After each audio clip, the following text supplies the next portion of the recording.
नमस्कार मु Sweety Sahu all Odisha transgender association president Nishigandha नारी सशक्तिकरण वाइस प्रेसिडेंट। सर्वप्रथम समस्त ओडिशावासी को बहुत बहुत धन्यवाद देवी। देखु आज निशिगंधा नारी सशक्तिकरण आमर आज एत सुंदर गोटे आज प्रयास जारी रही सफाई कार्यक्रम आमर यशस्वी नरेंद्र मोदी आह्वान आज आम आज स्वच्छ भारत अभियान करुचु। मु समस्त को अनुरोध करी निश्चित देख परिवेश निर्मल हेले आमे भी निर्मल आमे जदि निर्मल हवा गोटे परिवेश निर्मल हवा से हेल्थ इज वेल्थ। मु समस्त को गोटे मेसेज देवाक चाहूँगी आपण मैंने समस्ते सफाई अभियान करूँ ता सहित आम मान सहित समस्ते सहयोग हाथ बढ़ातु। सेवा प्रतिष्ठान फाउंडेशन निशिगंधा नारी सशक्तिकरण परिवार पक्षर स्वच्छ भारत स्वच्छ मिशन ए पवित्र अभियान को भारतर यशस्वी प्रधानमंत्री नरेंद्र मोदी नेतृत्व में यह अनुष्ठान दीर्घ 9 वर्ष धरी कार्यक्रम करिआसुची। सारा राज्य रे ए कार्यक्रम करा प्रत्येक ग्रामांचल सहरांचल मंदिर पार्क रोड रास्ता पोखरी समस्त कार्यक्रम आज शुभारंभ करागला। ए कार्यक्रम आज पवित्र राम मंदिर प्रांगण में आपको शुभारंभ करा बड़ भाई बीजेपी राज्य उपसभापति श्रीजुक्त गोलक महापात्र आज कार्यक्रम को उद्घाटन कर सहित आम निशिगंधा नारी सशक्तिकरण उपसभापति तथा विशिष्ट समाजसेवी स्वीट साहू नेतृत्व एवं आम अनुष्ठान एडवाइजर परशुराम बेहरा नेतृत्व एवं विक्रम चंपती भरत बेहरा स्थानीय कवि समस्त नेतृत्व एवं समस्त कर्मकर्ता सहयोग सुधाश्री पंडा समस्ते बहुत सहयोग कर कार्यक्रम आज शुभारंभ करागला।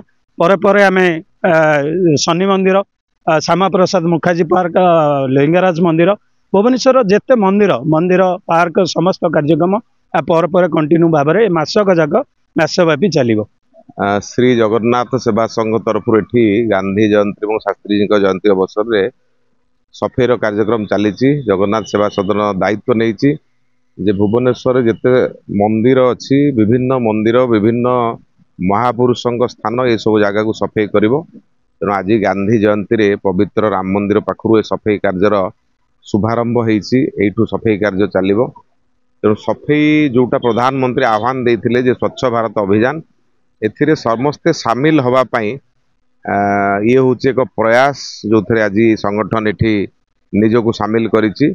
तेणु स्वच्छता जे केवल सरकार करेंगे ता नुह स्वच्छता कार्यक्रम में आम समस्ते निजक लगिबार आवश्यकता अच्छी।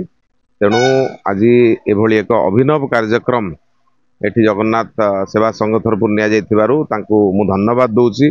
बहुत एक महत् कार्य लोक आसती निजर कम सारिकी जाती किंतु कहीं के चिंता करते जो जगार आम एत समय बितौचु ताकू स्वच्छ रखा दरकार सफा रखा दरकार। तो एभली एक महान कार्यर सफाई कार्यर दायित्व नहीं मु संगठन को धन्यवाद जनाऊँ। देखो गांधीजी जो वार्ता थिला स्वच्छ भारतर जो वार्ता थिला जहाँ को प्रधानमंत्री नरेंद्र मोदी आगु को नहीं की गले जदि आमे चाहूचे जे आमे समस्ते गोटे भल जीवन अतिबाहित करवा ताहले परिवेश स्वच्छ रखा दरकार निजे स्वच्छ रहा सहित परिवेशर मध्य स्वच्छता हवा दरकार। तेणु गांधीजी कही जाइथिले किंतु परवर्ती समय से काम को आगु कहीं नथिले भारत वर्षर यशस्वी प्रधानमंत्री ये कार्य को पुणी आगु को नेले जहाँ कारण आज एभली एक महान कार्य खाली गांधी ना रही स्वच्छता किंतु आज मोदी ताकू कार्य परिणत कले। आज देखो प्रत्येक स्थान स्वच्छ अच्छी प्रत्येक लोक लगी स्वच्छता आड़ को